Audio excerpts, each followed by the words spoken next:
That doesn't mean you shit on us for it. I've been trying to build y'all for years. You're welcome. You're welcome, you stupid, silly pricks. I made you. You made me. You made me. I made both y'all without even trying. You know what? You know what? I forgot, fellas. This is my podcast. So bye to this little cocky prick, and bye to this little cocky prick.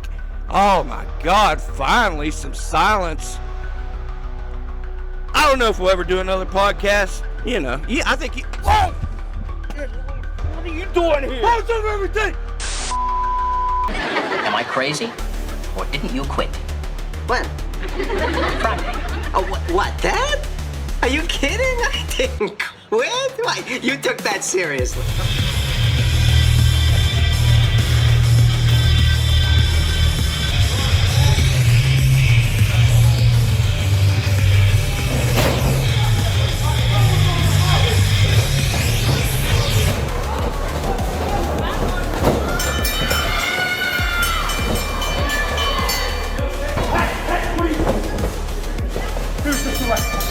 What's wrong with him, huh? What's wrong, huh? He's right. He's all the rest. Yeah, you're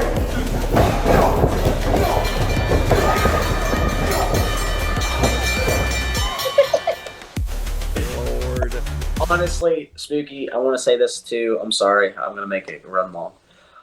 Thank you for everything you do for all of us, because honestly, we have the physical platform, you have the internet platform, and a lot of us, how we're getting seen is because of you, and I think that people should appreciate that. And if they're not, they need to understand that. You do a lot behind the scenes, and I think people should see that more often, and you're the guy. And no one fights for young talent like Spooky Lou, and I'll say that right now. He started a whole show just for young talent, just to put all of us over, and I think all of us should appreciate him more and keep that going and try to keep his vision alive on that.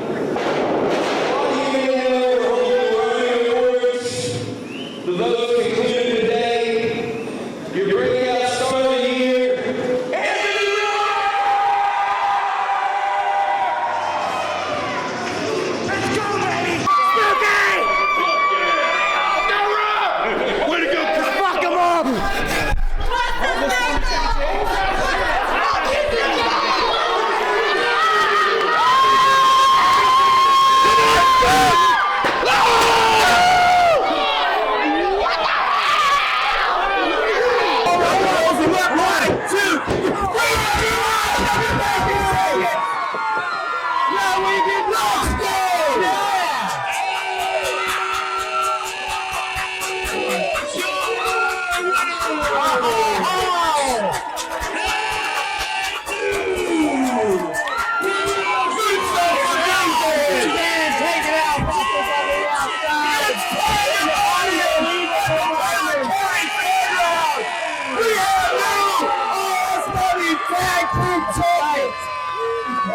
I've never seen anything better in my life.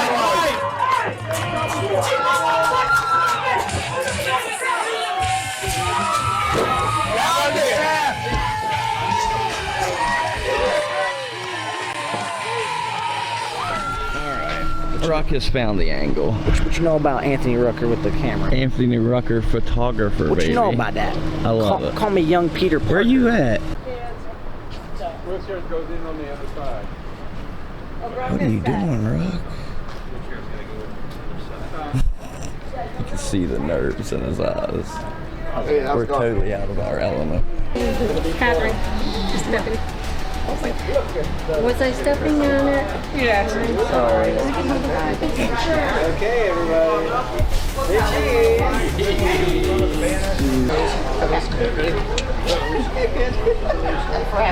Back to back. Okay. That's what we do. Who's last? Go. Mom and Dad.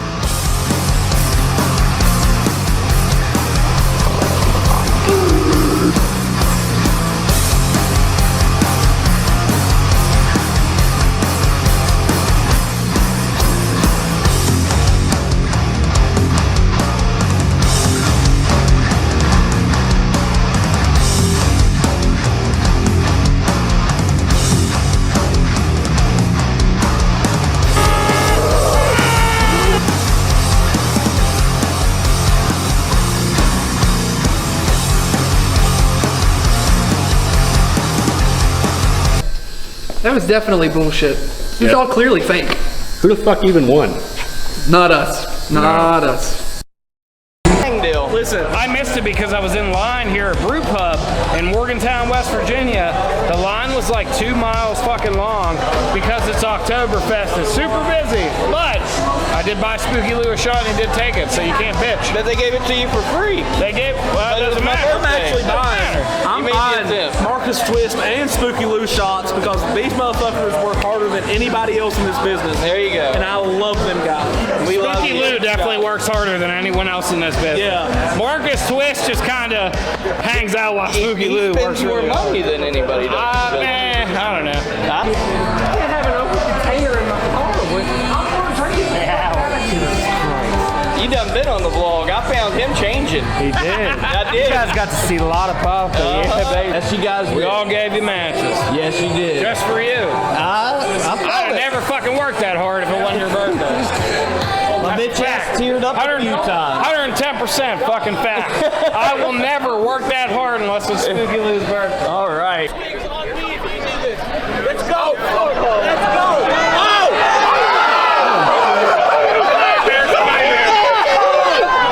Put it back in the ring.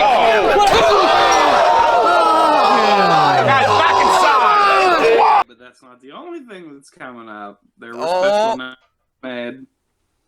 Lots coming up. Lots to be excited about. It's the most excited that I've ever been. Oh, no, don't. Luke don't. has decided to throw his very first wrestling event. I have not. Yes, he has. And is it a doozy or what? It's now not. we've shared a little bit of it here and there, and I mean, like, it start getting the ball rolling on Twitter. People are excited on Facebook.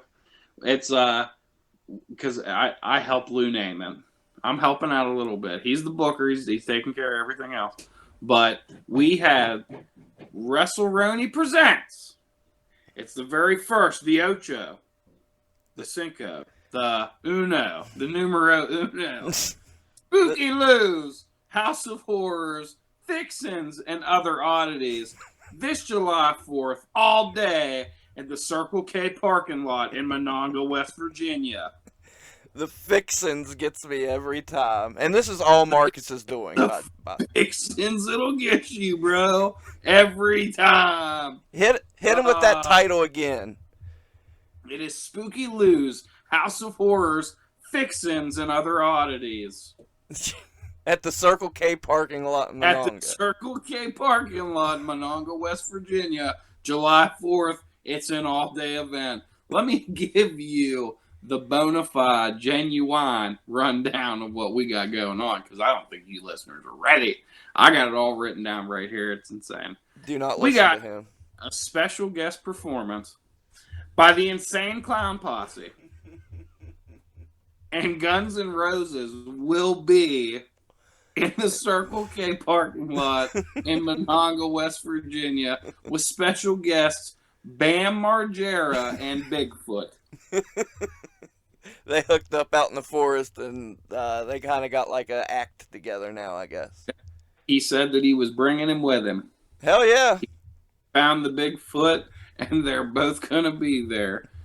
Now, match one. This the rundown. This is the 6 matches that we have right now. We might have more. I don't know.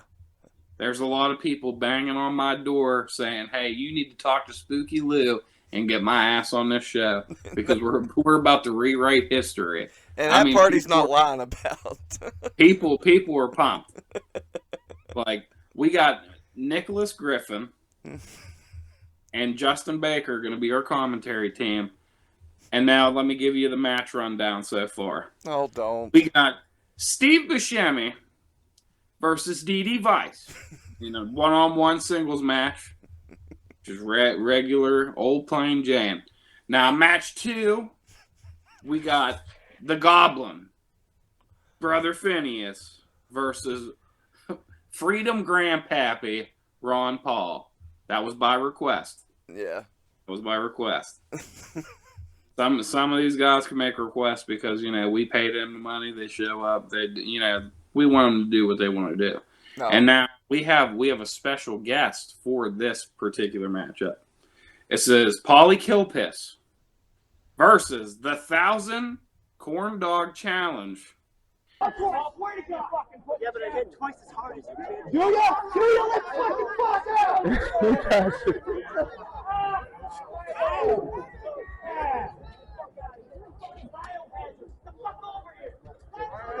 They knocked it over. What the fuck? Still good, mate. There's one thing I know for sure. Guys from New York have tiny fucking wieners. That's a guarantee. Promising a guarantee. Oh yeah, baby. Calm down. Whip an ass, drink a beer. Whip another ass, drink another beer.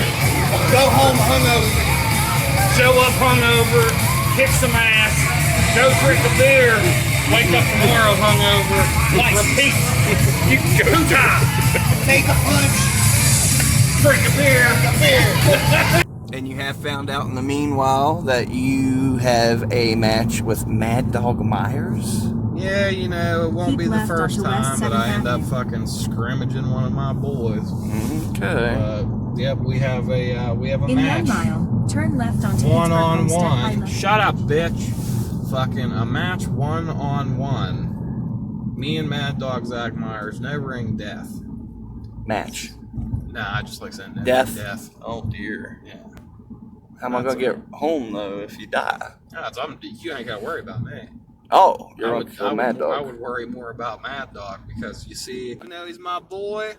Mad Dog, gonna have to fucking put you down like a chihuahua that's sick.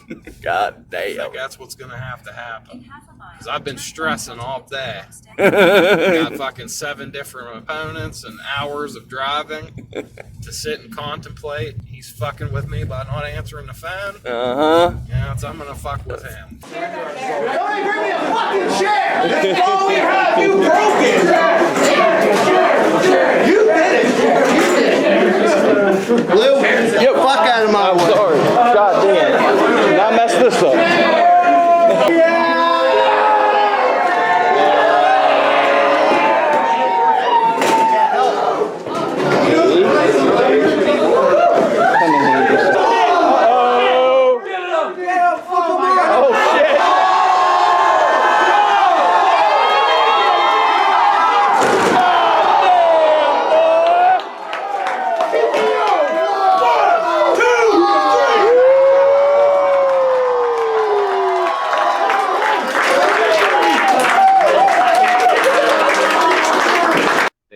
You're lucky there were innocent fans right in front of you. I'd have threw the bar, but I don't want to hit one of the fans and get VCW in trouble.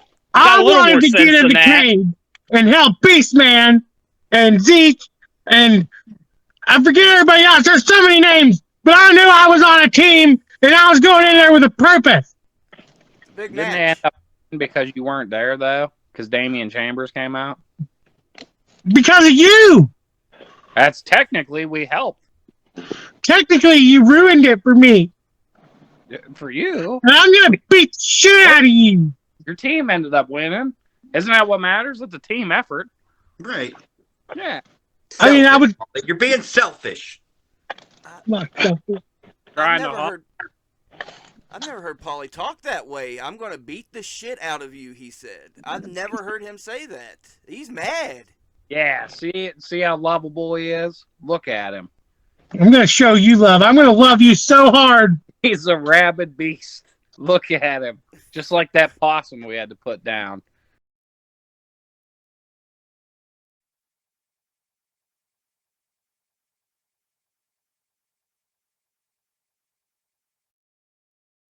Honestly, I don't know why you would be too excited considering you don't necessarily belong with us because all you really do is hold a camera, but we have other people for that, okay? I'm not allowed to like wrestling because I record wrestling? Because I don't wrestle? Yeah. I'm not allowed. You act like you're one of us. You act like you do what we do. You could never. Your body couldn't handle it. Agreed. 110% agreed, Lane Callie. And you are a talented athlete, but you're a prick that needs humbled, and I cannot wait until the right person gets their hands on you. It's not gonna be me. I ain't. You're exactly right, Lane Callie. I ain't. But I pray that I shoot the match, and I'm recording when your ass gets humbled. There's no reason I need to even be on here. You're Why are you lucky such a shitty person? Why are you such a person? How am I a shitty person? What's your problem with me? My problem with you, okay, I'm glad you asked. Since day one, man, we're in the same locker rooms, we're in the same venues, even if I don't belong, and since day one, whether it's a good guy or a bad guy, everybody's treated me with respect, except for this one punk kid that can't even shake my hand, that gives me looks to talk shit when I'm recording his matches. What the I do is what I'm asking you. What did you do? What did you do? You just bother me because you're always lurking around. You're always looking stupid in every locker room. You're smiling, being nice to everyone. This is a business about fighting. What are you doing? Shaking hands, hugging babies, kissing fat girls. What are you doing?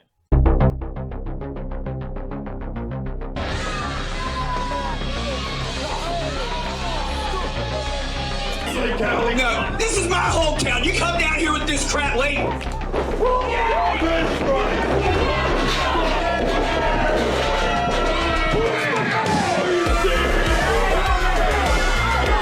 I mean, I'm just here telling the people how spooky Lou really is.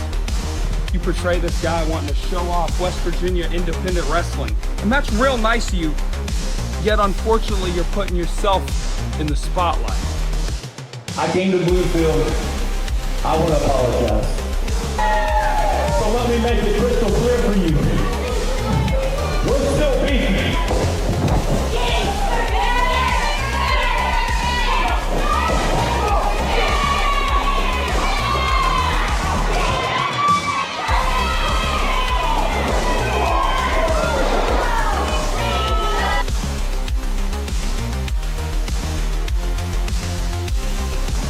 I tell you, I've been on the internet all week and I've seen Lane Callie and Spooky Lou going at odds with each other. There's no love lost here. Oh, and the disrespect is a low blow. Oh, DD Vice just left their table. He's running in there. Oh, he's got a chair. What is this? DD Vice with the chair coming in. Come on! Oh, yeah!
See it live and in person.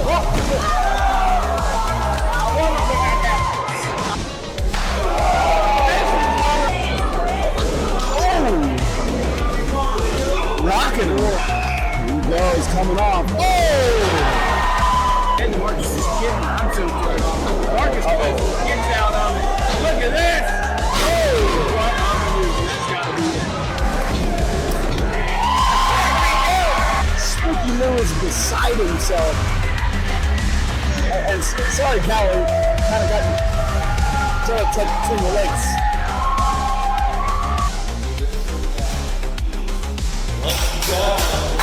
Welcome back.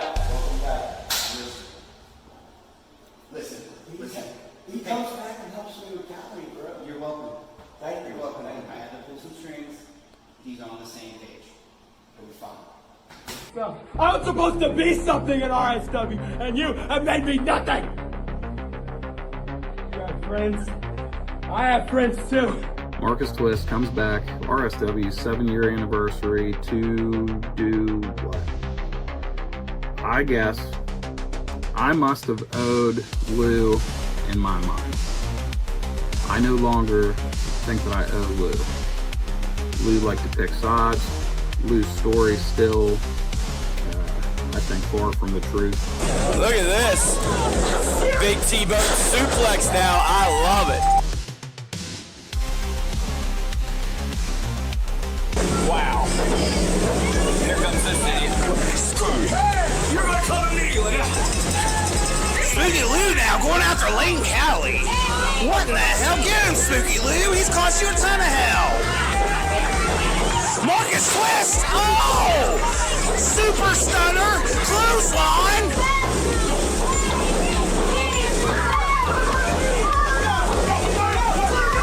Spooky Lou's interrupting the match. What the hell?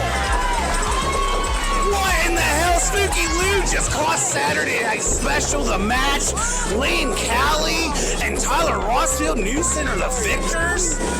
What the hell, Spooky Lou? You gotta control yourself. I just said the man had the patience of a guru. Apparently he doesn't. His emotions got the best of him tonight.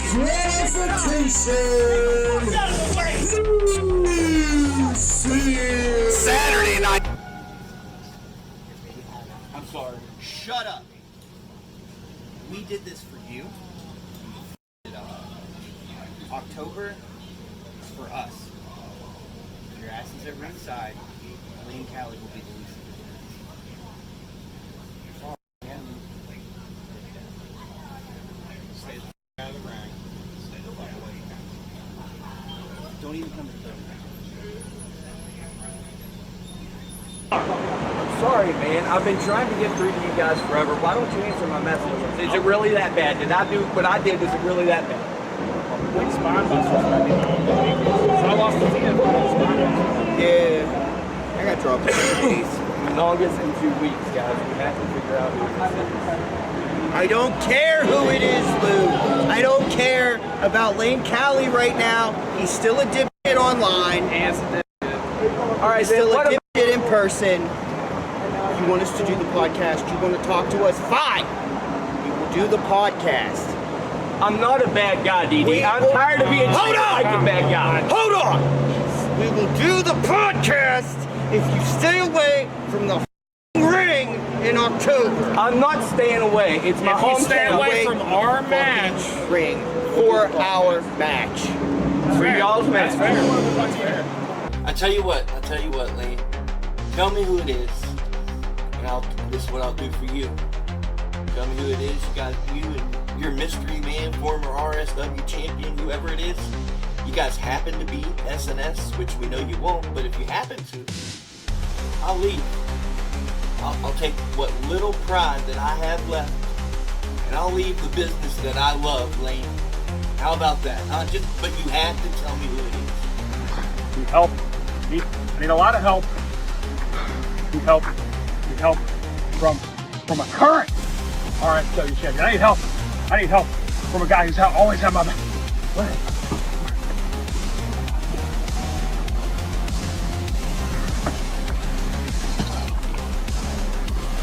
Laney boy.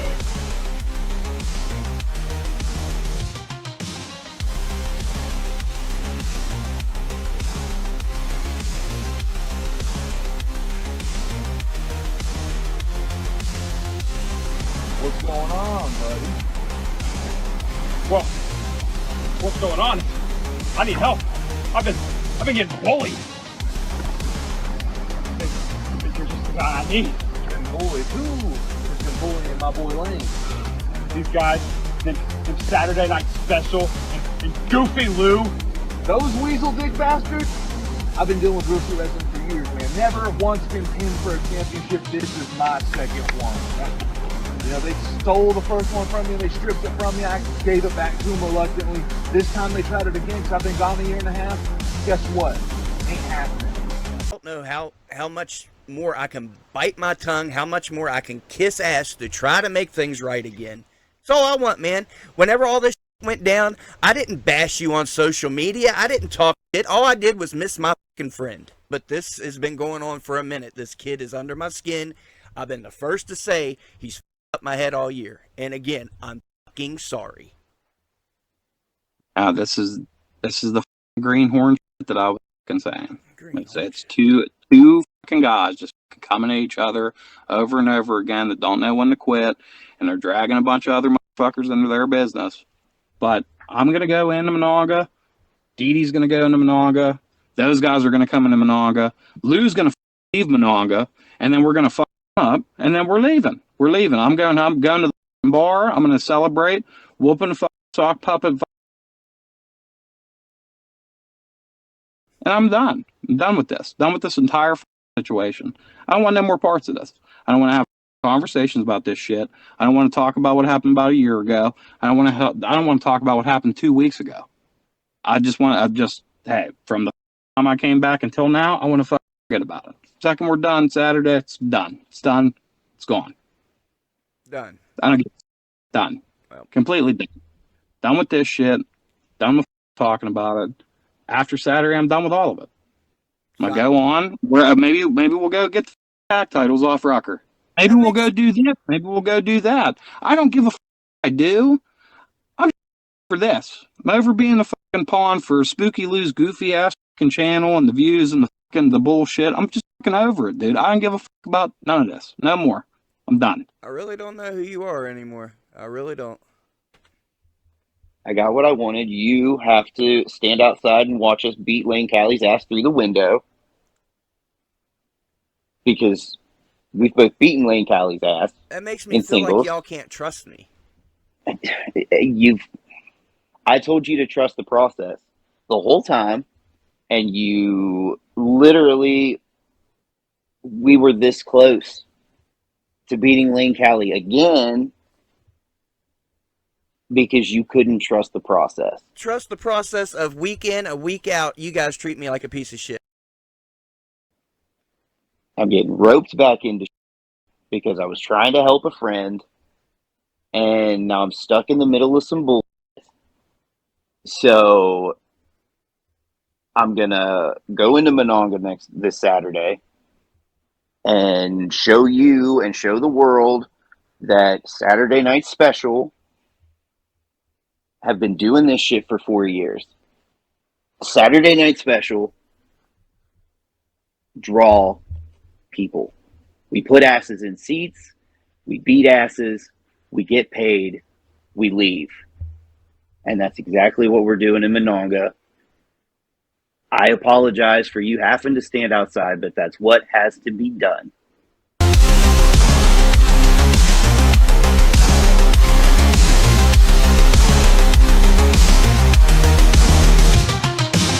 Trying to will a cow back to life. It looked like no. He's picking up Benny. Sorry, I couldn't see over the fans here in attendance. Looked like he was going for a pin. Who's that coming down the aisle? What the? He's back! And Spooky Lou not supposed to be here! If Spooky Lou's tails from the square circle, he's breaking the law. Oh no! Not again. Spooky, why? Man, I really think he's out to screw us.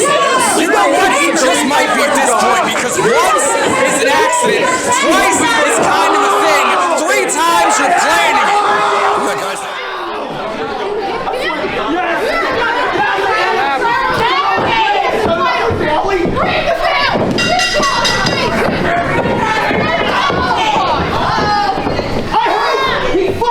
Kills you! I'm done! Screw you and screw your channel! He was protected! Now and your winners by disqualification, South of Flatwood!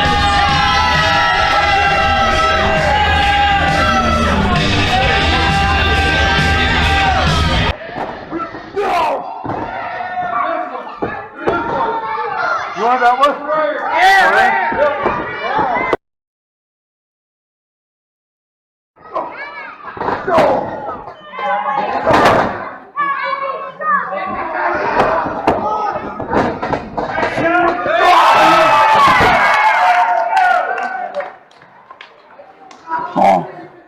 Yeah, right. Don't make me trip, idiot.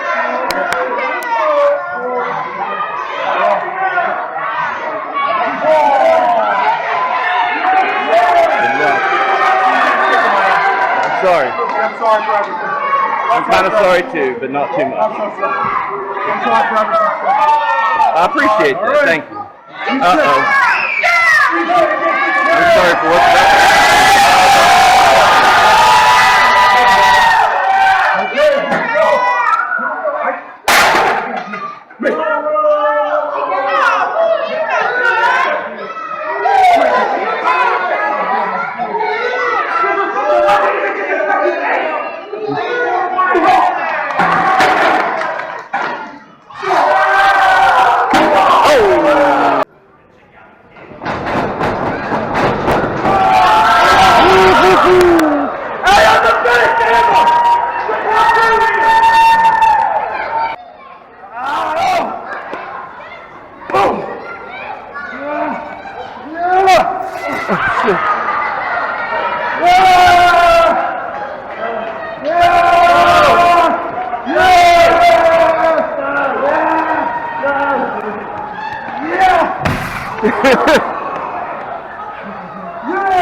Hold on a minute. Man, we just went through hell.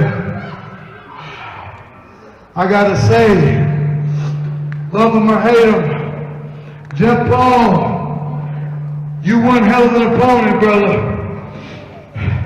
Not only that, you one hell of a man. You one hell of a brother, and you one hell of a friend. Jeff Paul, you see, when you run into a Jeff Paul, it's only once in a blue moon because somebody like Jeff is special. He could be up there wrestling for them cable companies, but Jeff Paul ain't no sellout. Jeff Paul would rather be here for each and every one of you. Jeff Paul would rather be here for each and every one of his brothers in the back. Jeff Paul would rather be here shaking a room with the yellow man. And for that, Jeff Paul, I I thank you. And when I say I thank you, I mean it from the bottom of my heart. Your father will be proud of you, Jeff. He is proud of you, Jeff. I'm proud of you, Jeff. Thank you for Premier Wrestling League. Thank you for every time you step through these ropes and give these people everything. Thank you for shaking the place with the yellow man. We love you, Jeff Paul. Hey, and your new APW PWL Unified Champion. Give it up for the greatest professional wrestler, Jeff Paul.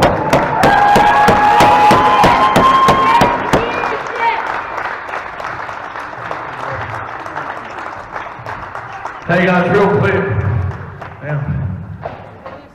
That was rough. Y'all don't know, man, I lost my dad in 2020. It's been the hardest thing I've ever had to get through in my life. My career had just started. I did some really cool stuff since then that he didn't get to see. I got called today, last night, to go to WrestleCade today, which is, if you know that, that's like a big, big deal to go to WrestleCade. I mean, the big show, Trish Stratus, Lita, the Hardy Boys, everybody's there. They want me to work it. And I told them I already had a commitment here tonight, and that's the God honest truth. Because there's no money, I can't be bought. I go to these bigger shows, and they tell me you're going to do this, or you're not going to be signed. And I say, well, I'm not going to be signed, because I'm not going to ever sell out who I am as a person, and I'm never going to sell out my people, ever.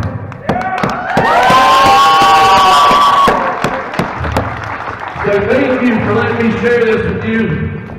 I have big things coming up that we can't really say too much, but it's been a long process, and I hope to be here in March to work Heath Slater, and if not, we'll find a good replacement. But seriously, thank you guys as the man, not the wrestler, because you guys have helped me through really dark times that you didn't even know about. So thank you.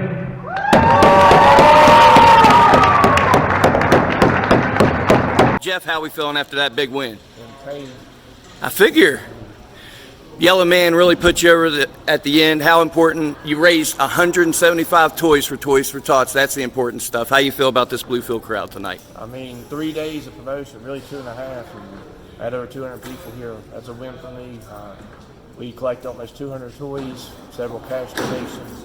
I think before we even started, there was $1,000 donated by a business owner to Toys for Tots on our behalf. So, I mean, we did what we set out to do, and you know, obviously, I wanted this back. It means a lot. I tried. You know, I felt like I was at my best tonight. I tried. I mean, I'm always going to try to put my best show on for these people, especially when they come out and take their time to watch the show. I got nothing but love for Yellow Man. Obviously, we go way back. We started around the same time. We've kind of watched each other grow up. I got a little emotional when you mentioned my dad. That's never happened to me before. So I battle that every day, man. It's a tough time of year for me, but I'm getting through it. I see a lot of people, man, like this is my therapy, because you know, a lot of people see you as the wrestler and stuff, but some days I don't see that. My mind is my own worst enemy, so I have to battle my demons every day. You know, depression's a real thing. I'm big advocate for mental health, because I go through it all the time. So, you know, just trying to get through these holidays, and this really made a difference for me. So I'm very thankful. A lot of my close friends are here to watch this tonight. You know, I tell everybody, my family don't really come watch me. It's nothing personal. It's not really a thing. So these fans are my family. You know, I've built a relationship with them over the years, especially the other workers, the boys in the pack. I feel like we could put the Premier Wrestling League roster against anybody. These guys took the time out of their night to come help a charitable cause, so that speaks about their character. And he's going up to the top right now. What is he thinking? What a splash. He unified the belts. But out of nowhere, Yellow Man hits the scene and takes the championship. One of these men has Yellow Man and that unified title in their future. Nate's on the ladder and Jeff's climbing up. Is he going to take out Nate? I think so. He's not even looking at that briefcase. My God. blow for blow. Nate Saturn and Jeff Paul. Who's going to come out ahead? Wait. Saturn going for a cutter off the... My God. And Jeff landed on that ladder. It was bad enough hitting the mat off of that height. But Jeff hit that ladder on the way down, making it even worse. This is a war. This is disgusting, if you ask me, but I kind of like it. This man could shape the scene into his image. As Jeff Paul is doing right now, what a move off the apron. My God. Again, this kid's looking to make a name for himself. If this is the vision for the future, I'm all for it. I promise you that. And hasn't been given ample opportunity. I'll be the first to say it. If anybody deserves an opportunity, what a leg drop. It's Jeff Paul. He's right back to getting his title. Saturn ascending the ladder, though. Jeff's got the briefcase just in the nick of time. A little too close for comfort. Another shot. Head first off the top of the ladder. Jeff's going to fall backwards. Jeff's off the ladder. Nate Saturn. All he has to do is grab that brief kid. Leg drop off the ladder, a Rough Rider, whatever you want to call it. It's effective. He took out Jeff with that move. Spooky Lou on the call. We recently had Nate on the podcast to get his insight into this match. Check it out on the channel. Of course, Jeff's all over the show channel as well. Plenty of Jeff Paul footage. My God. Reversal from Jeff. Puts on the brakes. What a spear onto the ladder. Stuff. No, to get my damn cigarettes and energy shots. The birds are taken care of, though, I assure you. The best diet there is, energy shots and cigarettes. That's the thing. I've been watching what I've been eating, too. Like, I'm eating tuna and taking supplements, but still. Eating tuna? What's that going to do for you? That's better than what I've been eating, man. It's not. Are you a cat? Why do I talk? Why do I talk? Good point. Are you a cat? Oh, damn it. Why do I even have you on these things? Oh my God. I've been eating better. I need tuna. Tuna out of a can. I haven't even. I've used some of my damn herbs I've been growing myself. I put some of my fennel in it, and I preservatives, tuna. It's not preservative. It's a fresh grown herb, and I have some microgreens over there that I grew, and I put those on the sandwich. Yeah, with a Pall Mall cigarette. Those are too expensive. I used to smoke those. But those are out of the budget nowadays. What do you smoke now? The Traffic. 72? Traffic. That's the Circle K brand. Two packs for $7.50. Oh, look at that transition. Something must have happened. That was nice. What did he do like that made you transition? Was he like start a chant or something? It's one of the 20 times he yelled at me during the match. Look at this. Look at this concentration to climb this ladder. You look like Spider-Man. Spider-Man. Yeah, there you go. He must have really looked like Spider-Man. We both thought it. Break your elbow, fool. You would think it's Jeff Paul versus Nate Saturn. You'd assume PWL management would make sure there are boots on the ground to get that footage. Well, that's your fault for assuming. You hit him in the back of the head. Smoke your cigarettes. I only ate like go eat your tuna, Garfield.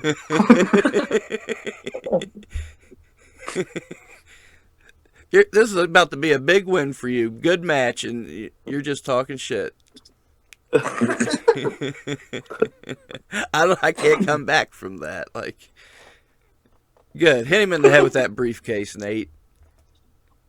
So, like, yeah, I got hit with it in the head, and it felt not very good, so I decided to hit him with it too, yeah. Like, I envision this as like being a ESPN panel where we really broke down these matches and gave some insight, and we did not do that tonight. I just want you fellas. We did before Mr. Paul hopped on. I was like, we're really going to sell this, and people's going to be invested. And we learned. Well, dude, what I'm going to do this week, what I am going to do to prepare for this match, I'm going to smoke Pall Malls and eat tuna. Don't smoke Pall Malls. Those are too good. These are killing me You even got to do faster. traffics. Traffic. See, Nate knows. 2 for $7.50 at Circle K. That kid's got a memory on him. I've been taking lion's mane supplements. It's supposed to help my memory. So lion's mane? Lion's mane mushrooms. God. Yeah, I'll show you the bottle. So pretty much you'll do anything you can to give up the smoke or not. See, this is the part right here. Yeah. I let my emotions get the best of me. Let's talk about the wrestling here. What the hell are we doing? Yes. Yeah, should have grabbed it again. I gave him the Caught thing. him. I don't know what it's called. Ouch. Bluefield WV, born and raised. Mercer Mall's always been very special to me. I used to hang out there with my friends. We would walk around the mall till it closed, walk across to the movies. And unfortunately, a lot of them passed away at a young age. So this is really a great way for me to honor them and their memory to have an event this huge in this location. For 7 years, I've been on the grind. For 7 years, I've wanted to make it. And I want to make it to bring the money back to Mercer County because I really feel like I could do a lot for the area. There's a lot of people struggling. They don't have the resources. They don't have that one person to say, hey, man, I got you. I'm going to pull you out of this hole you're in. You are going to be okay. And I want to be that for people. I want to be that for the place that made me. I know a lot of people's not giving me a chance on Saturday night. Carlito, WWE superstar, been with the company for over 2 decades, twice. Worked for them twice. And you got me, the guy's busted his butt for 7 years, just trying to get an opportunity with that company to show what I can do. And we're very close. But Carlito's just one bump in the road to reaching the ultimate goal. And the ultimate goal is when Jeff Paul eats, Mercer County's going to eat. So for everybody counting me out, get ready. You're going to be shocked. Saturday night, Mercer Mall, Jeff Paul, Carlito, head to head. You never know what's going to happen. But I promise you this, I'm going to leave it all out in that ring, and I'm going to put on a show for the place that made me. And now Jeff with a foot to the back of the neck.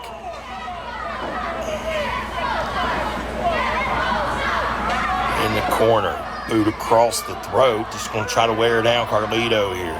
Jeff, those size 13s.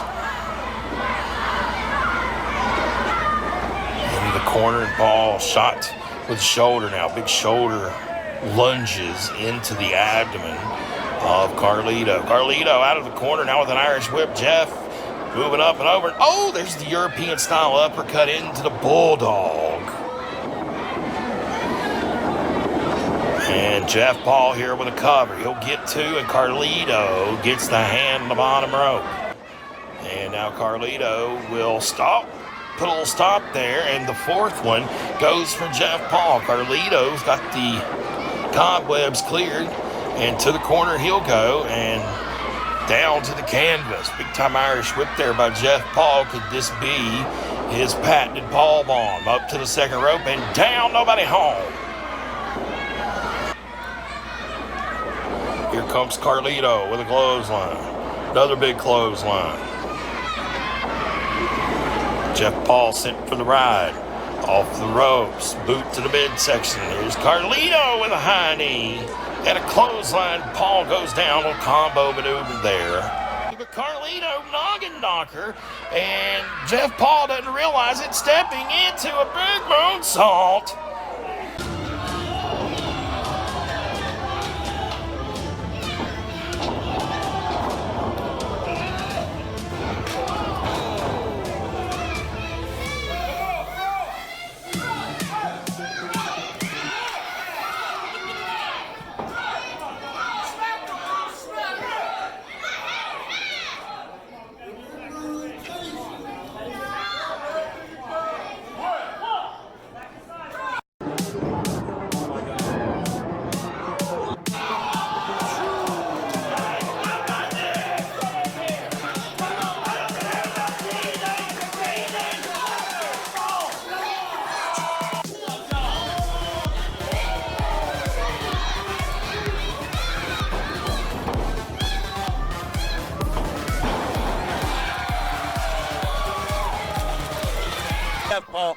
the ropes, eats a chop. Reverse atomic drop. Clothesline over the top rope. What a fall. Hernandez in control of this match.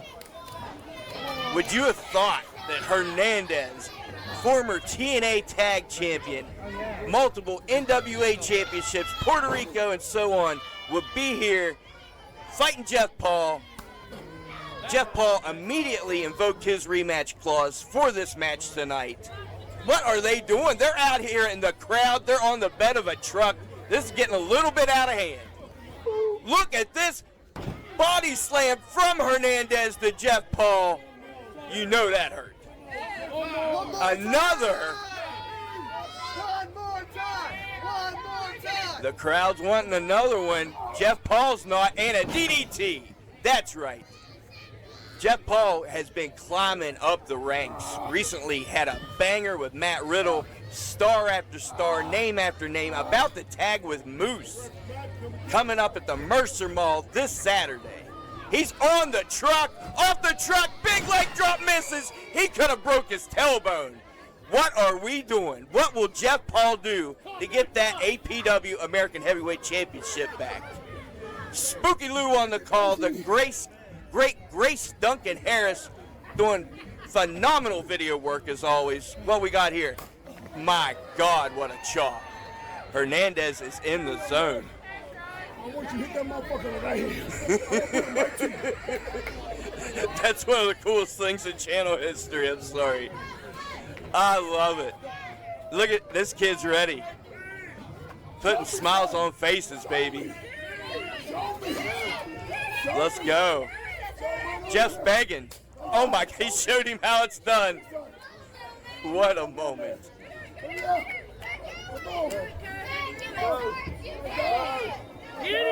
Jeff's begging. Here comes, there you have it, right in the gallbladder. What a shot. What a match. This is out of hand. The ref has no clue what to do. He just gave up. Hernandez is on one. And like I say, Jeff's been on one. He's been tearing up through the ranks every weekend, show after show. This dude is grinding. But Hernandez, again, since 1996, multiple titles. Look at this, another cheap shot from Jeff Paul. Told you he has a plan. There you go. Ooh, he fancied that up a bit. Looking even better.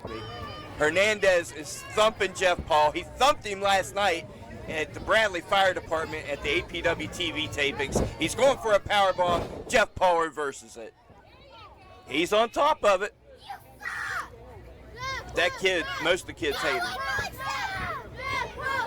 Uh-oh. Could we be getting it? Jeff Paul over the top. My God.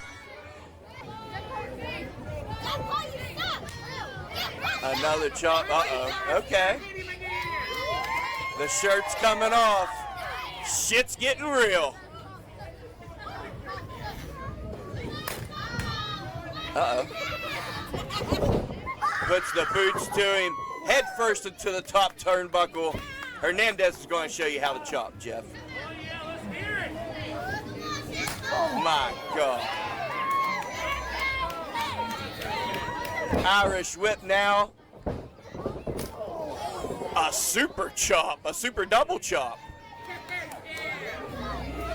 I gotta give it to him. The man's gotta be in pain. He's fighting to get that title back. He had quite the reign with that title. He went through a lot of big names in the area. He just took a clothesline, but he's back up, shoulder block.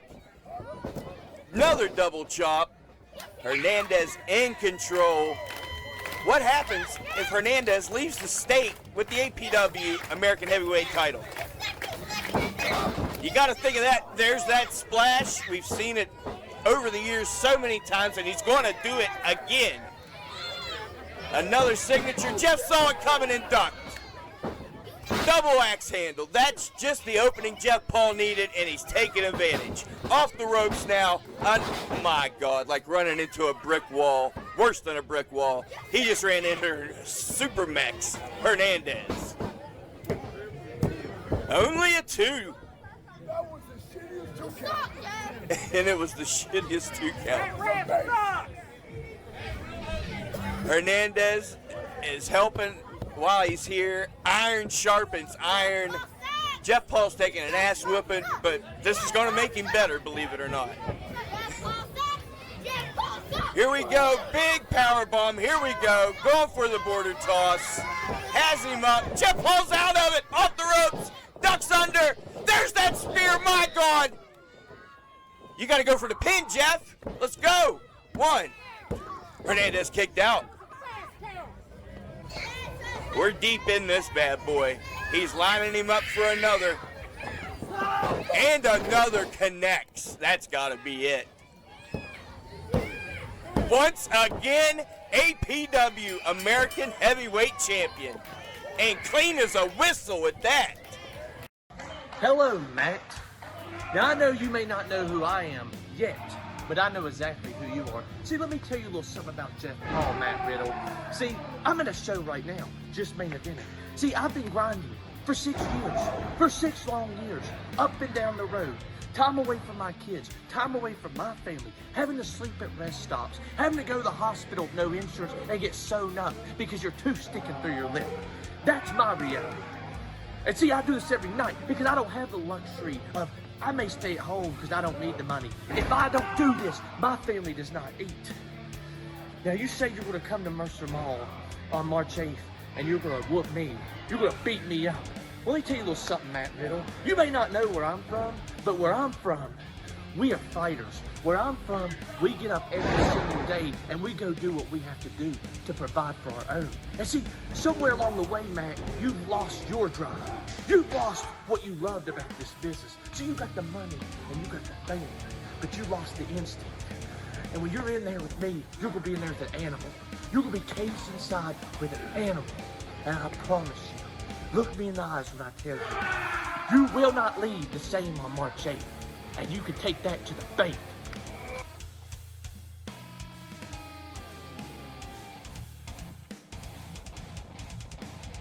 Well, we take a break. You know it, baby. You know it. Oh, yeah. Look at that. Okay, close. What up? How you doing? Nice hat, dude. Yeah. What up, man? Let's go. Yeah, let's do it. Let's do it. That's what the, how you doing? You good? Be careful. There's steps.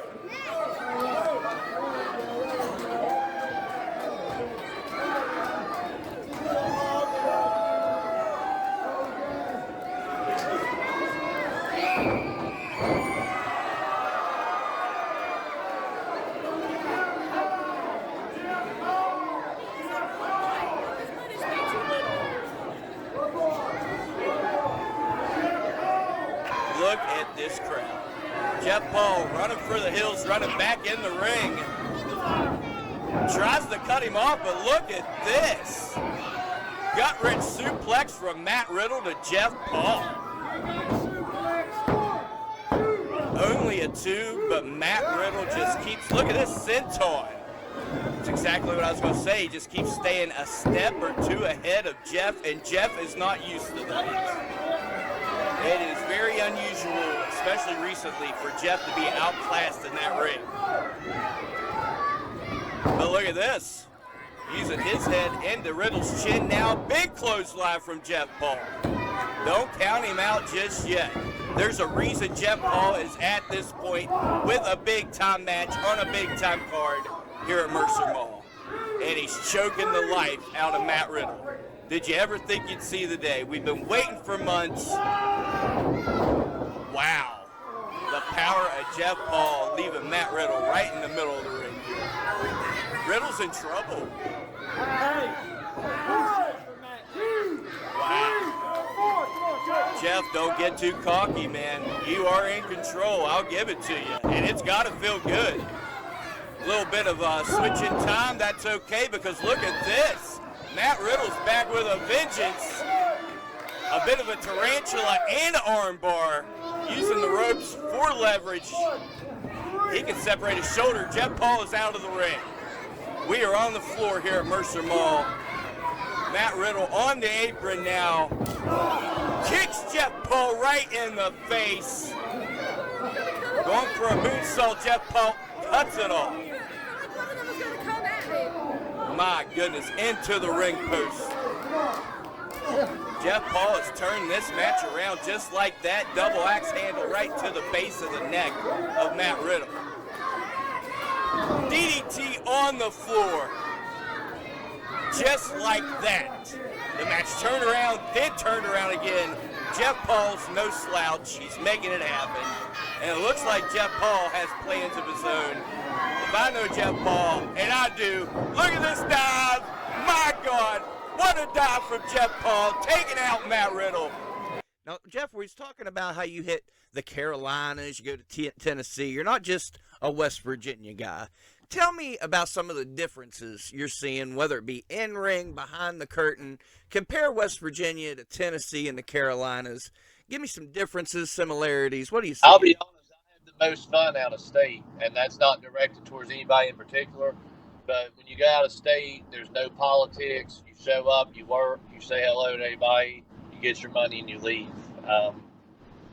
You know, the problem with this state is a lot of people have internet courage. A lot of people run their mouth on the internet, or they'll kiss your ass to your face, and then 5 minutes later they're talking about you in a group chat or whatever the case may be. I've seen and it. it's always the same shit, dude. You see them in the locker room, and you know they've talked pure shit about you, and you keep that in the back of your mind, and they're nice as could be to your face.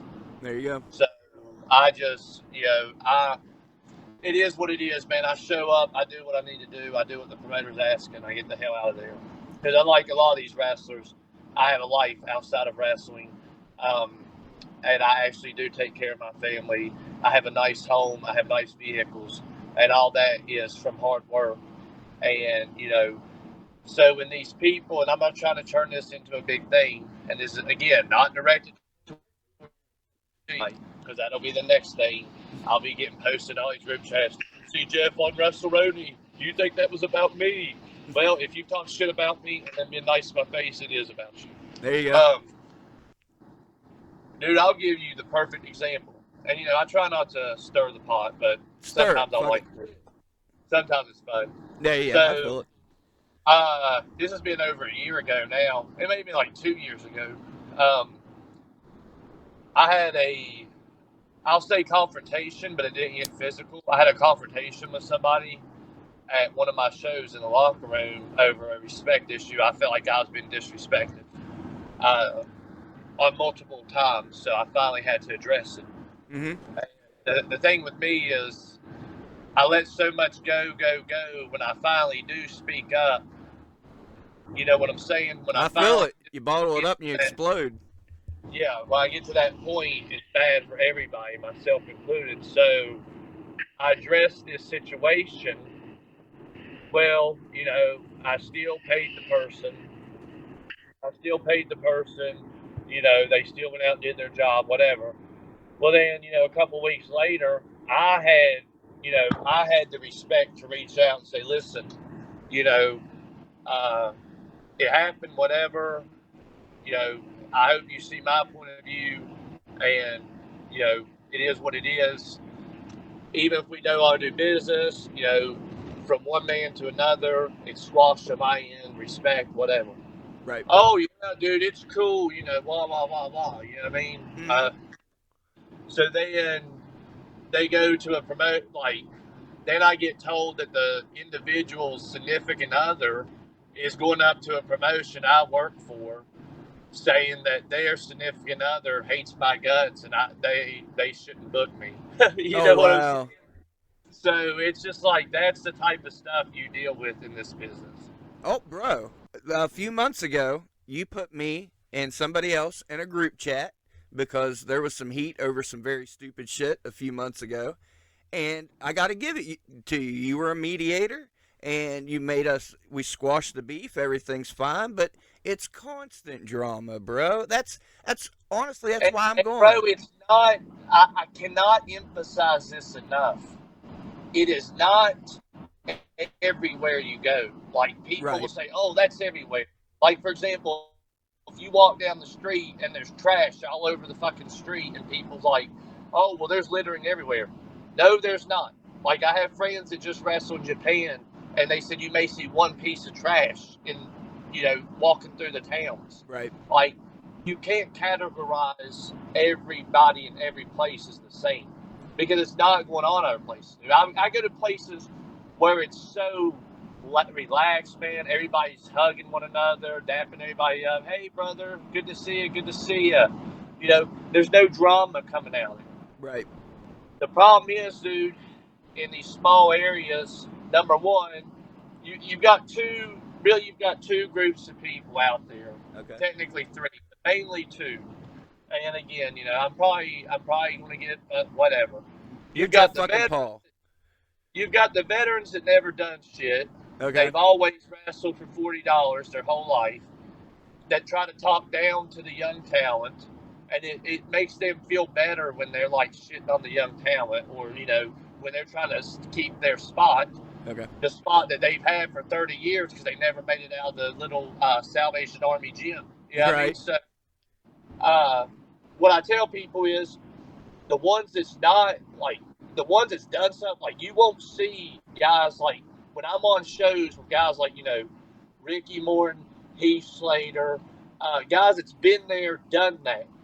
Hernandez, Fandango, like, I'm just that Gangrel, like, I'm naming people that I've worked with at their locker room. You don't see them walking around like shitting on people or talking behind people's back. They're there to do their job. Now, if somebody comes up and asks them for advice, they give it, brutally honest advice that's asked for. But they're not going out of their way to be mean to somebody. They're not going out of their way to hurt the young talent's feelings. You know what I'm saying? Right. And that's the problem, man. A lot of these people that's never done anything try to shit on the young guys. Okay, so that's Group A. What's the other group? What other kind of assholes we got? And then there's the Group B, which is the ones that walked right in the door and demand everything right off the bat, not even a year in, demanding big paydays, demanding a push. Like, you see what I'm saying? Uh-huh. So there's two groups of people, man. And then there's Group C, which is the people that show up, do what they're asked, get their money, and go home. And, they're there to be a team player. Right. They're there to, and I mean, I can think of tons of examples of people that like I'm going to say Corey Sparks, number one. Like, you never see Corey Sparks in any kind of bullshit. You know what I'm saying? Uh-huh. He literally shows up, does the job, shakes everyone's hand, gets paid, and leaves. Right on. Bishop Baylor, another one, man. Like, you're not ever going to see Bishop Baylor sitting there talking shit about nobody or in any kind of drama. Okay. He does his stuff and he gets out of there. I've been thinking. And honestly, I'll say this real quick too, and I'm gonna honestly say this. Somebody that I really look up to and has really helped me throughout my career, Ron Mathis. Dude, Ron will do whatever is asked of him, to an extent. Like, he's not going to go out there and get buried because he does this for a living, and he's not. But I've seen him work with the greenhorns. I've seen him work with the really old guys that, can't do as much anymore as they used to.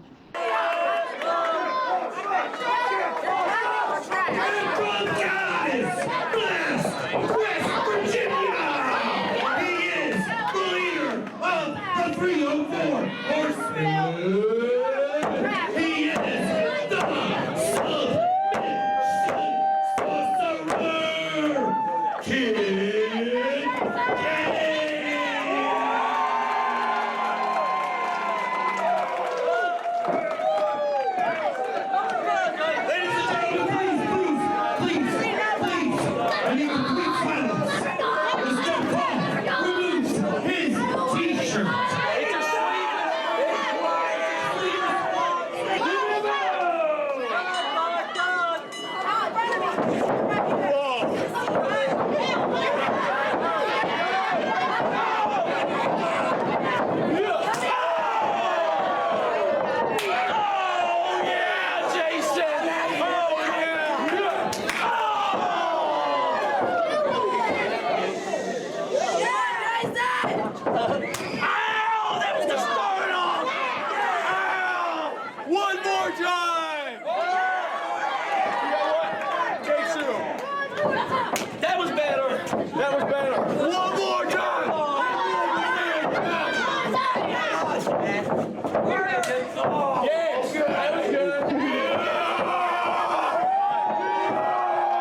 Yeah, we have our Heath Slaters and our Jamie Nobles, but you're still out here killing it, still making a name.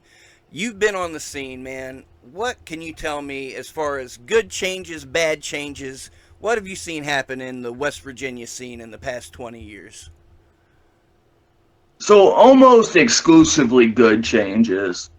Like it was wild and wonderful West Virginia all the way back.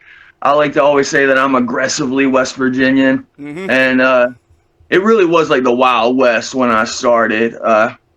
So I see way less fist fights in the locker room than I used to. Like to some people that could be a good thing or a bad thing because there are plenty of people that maybe like get a little bit too comfortable stepping out of line.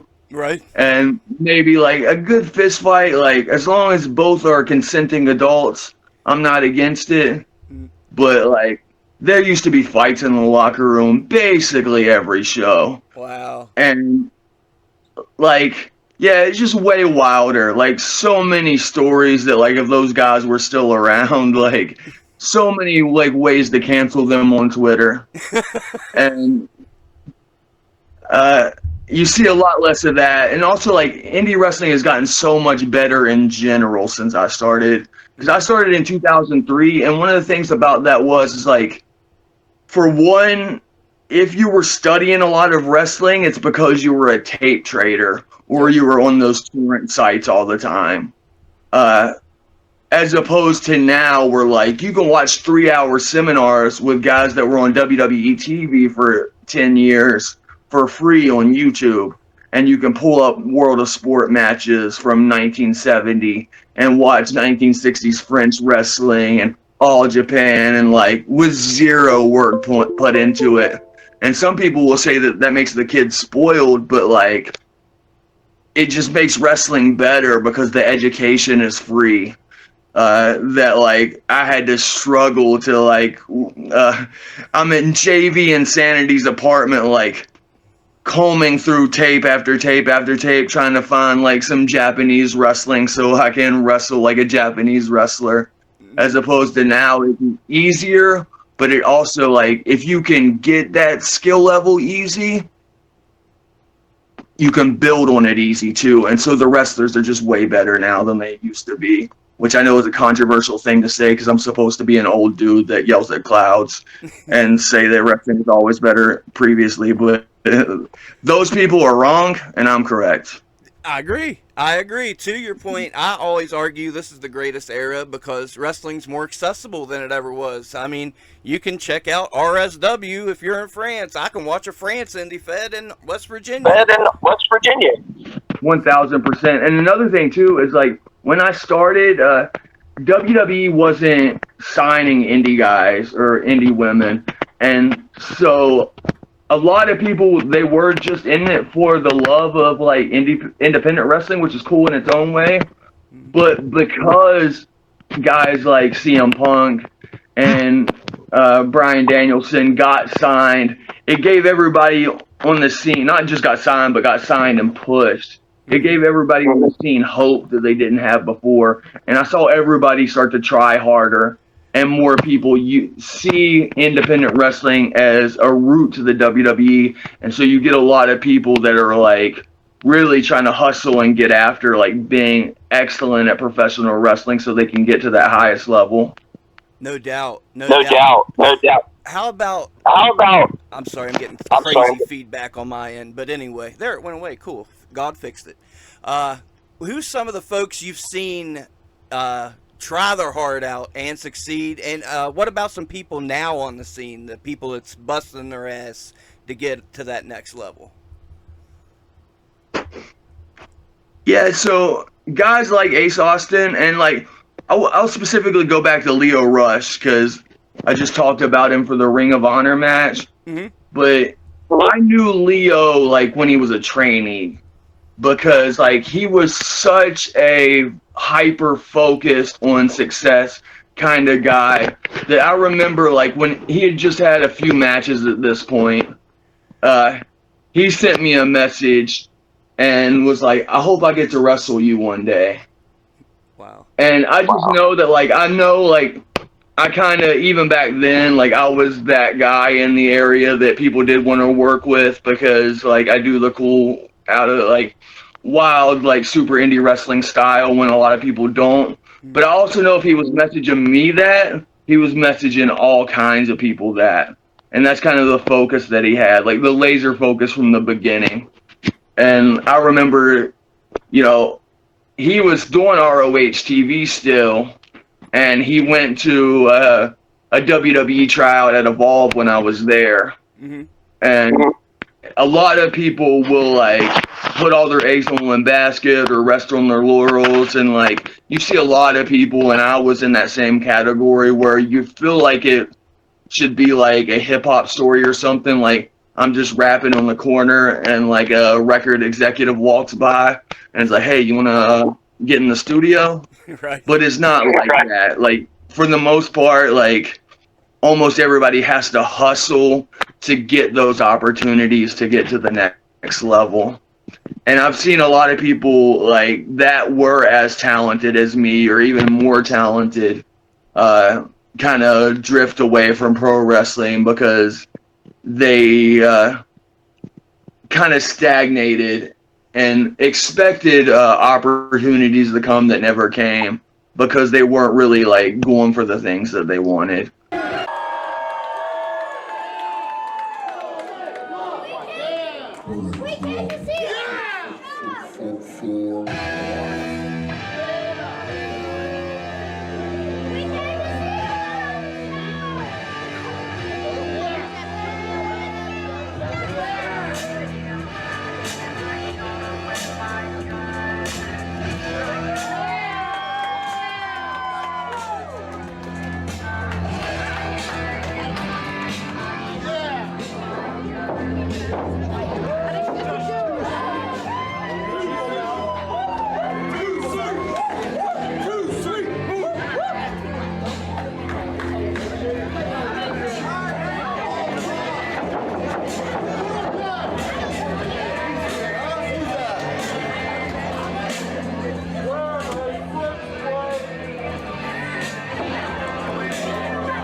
Let's go, Ace!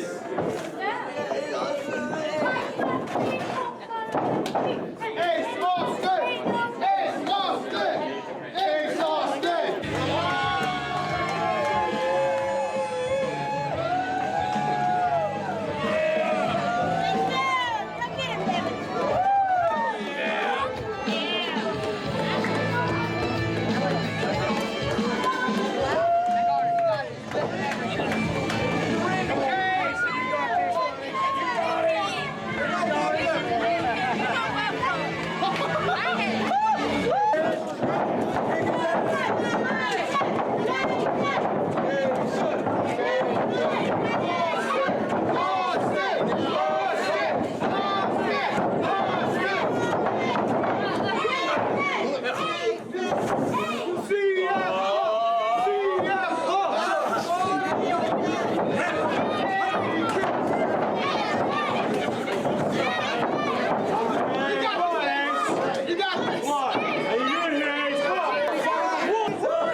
Golly! It's over! It's over!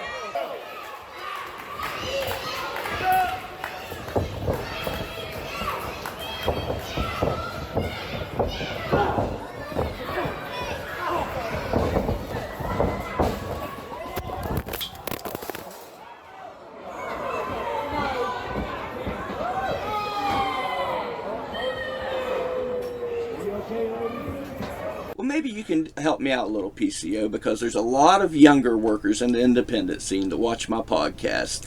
Tell me how important it is to travel to all these places. I mean, you kind of really did it up. I'm just trying to get guys to hit other states.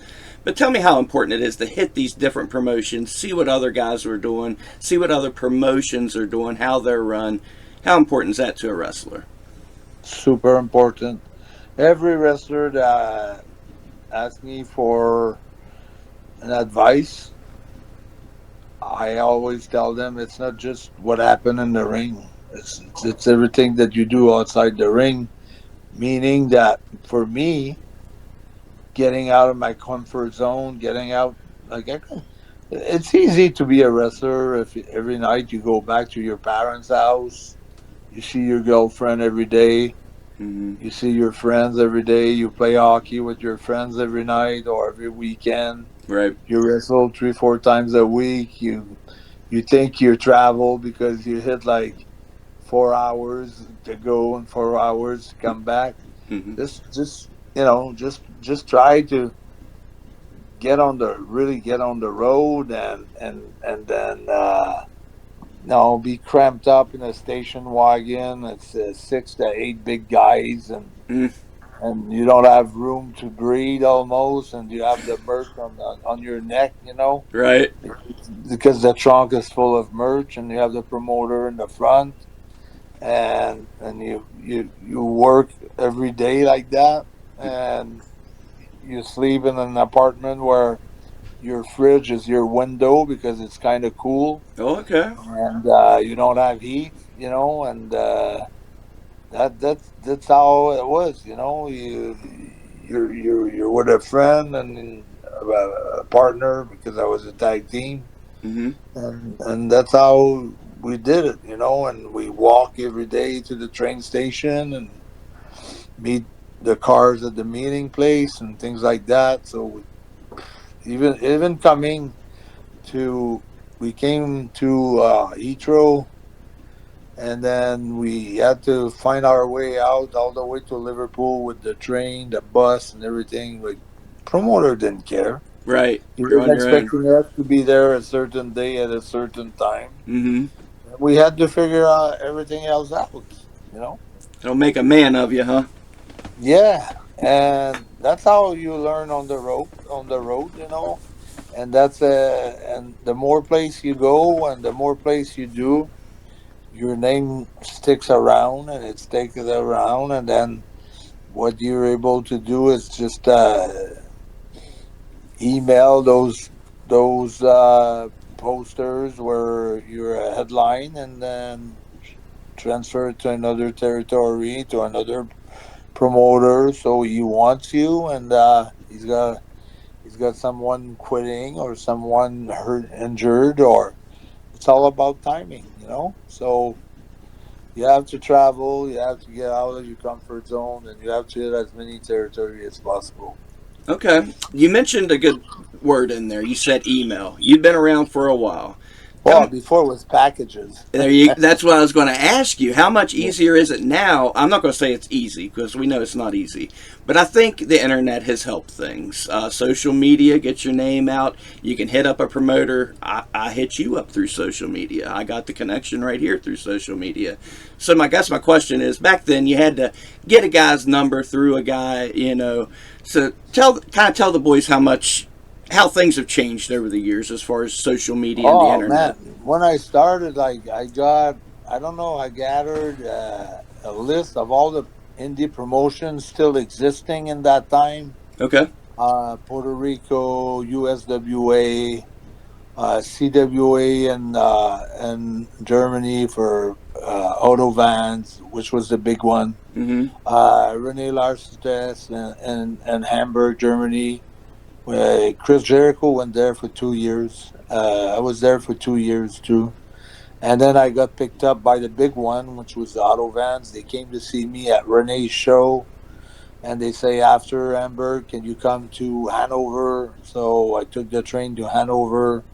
They signed me to a 6-month contract, which money was great. Money was awesome, but you live in a caravan, you know. Oh, okay. And all the guys that had been with CWA, Catch Wrestling Association, for 6, 8, 10 years, 15 years, they had the long caravan with the water, the TV, Okay. maybe 100 channels and things like that. Mhm. Us, we had the small caravan, no TV, nothing, you know, Right. nothing at A all. deck of Just cards. two beds. That's it. A deck of cards. Yeah. So that was fine too. And I remember the last day of Bremen, which was like after Hanover, and because when I say one city, it's like if I did Hamburg, I did Hamburg for 40 days Oh, at the wow. same building, Okay. same building. Huh. And then I'd moved to Hanover for the other promotion that was for 2 months, 60 days. Hmm. So you go to your caravan, you shower, you sleep, you go to the gym during the day, you show up at the building at whatever, 5, 6, the show starts at 8. Hmm. And every day is the same day. Sunday's kind of low, Monday's low, Tuesday, ladies' night is packed. Oh, yeah. Wednesday start to pick up. Thursday kind of packed. Friday we run the big angle for Saturday. Friday, Saturday's packed, and Sunday started to go a bit slow. Monday a bit slow. Tuesday, ladies' night started to pick up again. So, but it was like 4,000 people almost every night. Really? Yeah. Okay. People tell me about oversaturation. That sounds like the max, but you guys are drawing 4,000. How? I mean, Friday, Saturday we had 4,000 people for sure. That's insane. I mean, even doing weekly 4,000, that blows my mind. Oh, weekly we did more than that. Right. Almost 10,000 people weekly. Well, we had probably 1,000 on the lowest day. We had 1,000 people. Really? And Yeah, you Sunday, and Monday was tough, but then Tuesday, ladies' night's almost a 2-for-1, but it was packed. And then Wednesday started to pack up again. Thursday packed. Friday packed. Saturday packed. Sunday slow. Monday slow. That's it. so you're running shows daily. And then the last show of the whole tour, because you do like 2 cities in Austria, Graz and Vienna, like 30 days, 30 days. Then you do 60 days in Germany for Hanover. Then you do 30 days in Bremen, and you finish like December 30th. And the last show is at the Stadthalle, which is a stadium, and you have 15,000 people there. Wow. Heck yeah. Good on But they you. would bring like when I was there, they brought Road Warrior Animal Okay. against the champ over there, who was with WWE. I don't know if you remember those guys, Bull Buchanan and Luke Poirier. Okay. I remember Bull. So Luke was the champion. They advertised him from France. His Hmm. name was Rambo, and he was over. Like he was super over. And the other champ, he was the super. Man, I appreciate the hell out of you joining me. We're in the final 10 minutes of the podcast. I've stole way more time than you told me I was Oh, allowed. that's all right, man. I feel great. I feel good. I like the chat. You know, I feel like we're telling like good stuff for the kids who wants to make it, for anybody who faces like adversity in their career. I mean, that's the wrestling business. The wrestling business is a roller coaster business. I'm not talking about cycling the business. Oh, 10 years is good, 10 years is bad, or whatever. I'm just saying the day-to-day business. Because let's say you main event. Let's say when I did main evented like the biggest show at WWF in Montreal, or even the Verdun Auditorium, like when I won both titles, the digital and the international. Mm-hmm. The next day, everything is boring because you went so high. You're so high. You can't surpass that in your mind. Nothing can surpass that. And you have you have your family and you have your problems and you have the someone calling you for whatever your water might have gone off or it's not working. You gotta call a plumber, and the reality of life. Mm-hmm. Whether you're a superstar, you're Cody Rhodes, or you're not, it's the same. We all have to live, and we all have wives and girlfriends, or we don't, or we have kids, and you know, Mm-hmm. if your kids doesn't have good grade, and they don't care if you main evented the Madison Square Garden the night before. They want to talk to you. Mine don't care that I'm talking to PCO right now. I tell you that. I'm like, I'm talking to PCO. Whatever. Get in there and do your stupid podcast, Dad. So, hey, but you're so right, because I've been in the business for a few years, and it's peaks and valleys. We call it the Sunday blues. You have this great time on Saturday night, you're home on Sunday, and I really think it's a chemical thing too. You used up all your good chemicals, so now you're home, now you're blah, and you're gonna have your bad days along with your good in wrestling and out. Yeah. Oh yeah. On top of that, you might have like a bad performance one night, and then you have to be strong mentally, come back from it, and just say, okay, I'm gonna prepare better, and I'm gonna be ready for the next one, and I won't do that, or I won't try that, or sometimes you try something and it's not work. And sometimes you try something on a smaller show that works well. You try it on a bigger show, it doesn't work as well as it did on a small show. Hmm. So you want to run you want to road your shit, but it's not always working like that. Sometimes it's just different. So it's just part of the whole process, of pro wrestling, which is super interesting because that's probably a career where you need to be super strong mentally. Everything happens. Most of the things are mental. Mm-hmm. Because like let's say you have a hell of a match for a tryout, they don't pick you up. You wonder why. Uh, you've done everything that you're supposed to do. They promise you they're gonna re-sign you. You don't get re-signed.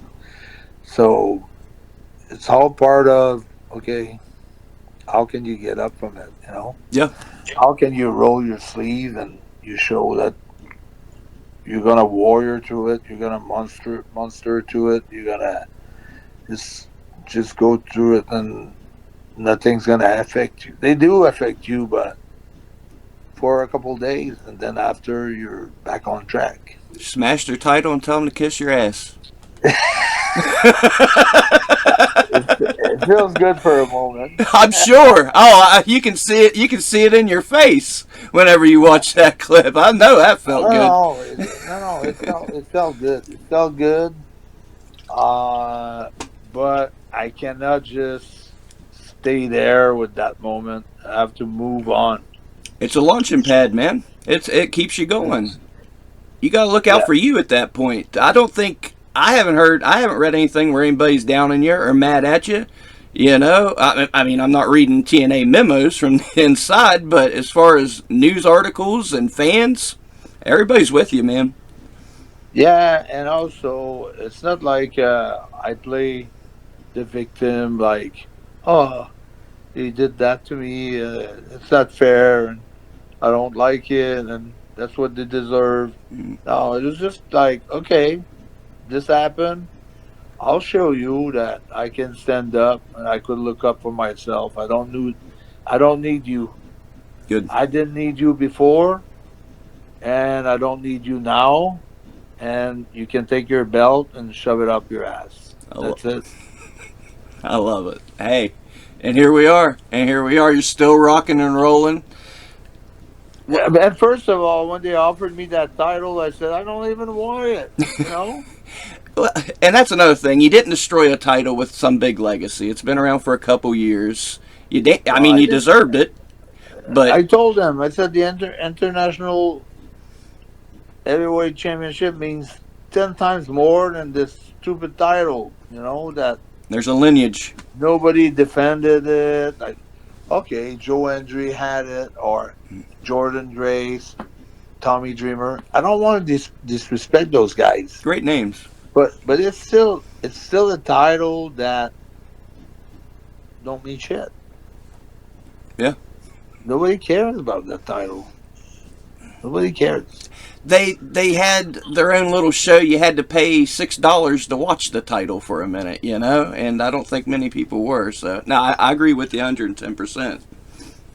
And then I told them I'll I got the international title from the guys who were running this territory before, and they gave me the right to use it and everything. I got all the papers and everything. I said I'm willing to give it to you. Like, just make it like a TNA international title. I give you the lineage. I'll give you the whole history, and we'll keep this title rolling forever.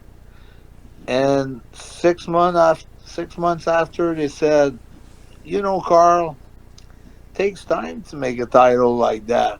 And once I smash the whole digital title and scrap it off, they spin their wheels and they made one in 3 days. Exactly. That's what I was thinking when you said, yeah. Isn't it crazy? It takes time. It takes time. 3 days. You had a brand new digital shitty title. Isn't it crazy how that can work, though? It can't happen, but by God, when it has to happen, it can happen in 3 days. Yeah. So that's another thing that I feel like I felt, or I feel today, and I felt back then, that they think they're playing me. Like, right. They never wrestled. Those guys never put a pair of boots. Mm-hmm. They think they know. They don't know shit. You can't work a worker. Come on. I could see it in the sky, like 10,000 miles away. I knew something was wrong with that title. Like, they said, well, yeah, we want to do it. We're waiting on it. It's coming. Be patient. And they kept showing it on TV. That's my thing, though. This title got more prestige now because they showed it for 6 months, and they showed it on every picture, they showed it on every graphic, they showed it on every and still international and digital. Every time I defended it, so it's their mistake. It's their error. I mean. I'm grateful that I'll be able to defend that with another promotion, and now just joined with Scott D'Amore, Maple Leaf Pro Wrestling. Good. So, and Scott's working a lot with AEW, so we're gonna, he always has half of his roster is almost AEW. So right, yeah, that's going to be cool. That's going to be super cool. And Maple Leaf's got great production. It looks like they're drawing. I mean, that first show looked amazing. Well, Scott offered $10 million to buy TNA. Okay. So I don't know how they could turn that down. I think that was a fair amount of money. Mm-hmm. But now I think he's going to build something great with Maple Leaf Wrestling, and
hate to watch, keep watching, fucker! Oh, yeah.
Do you want to get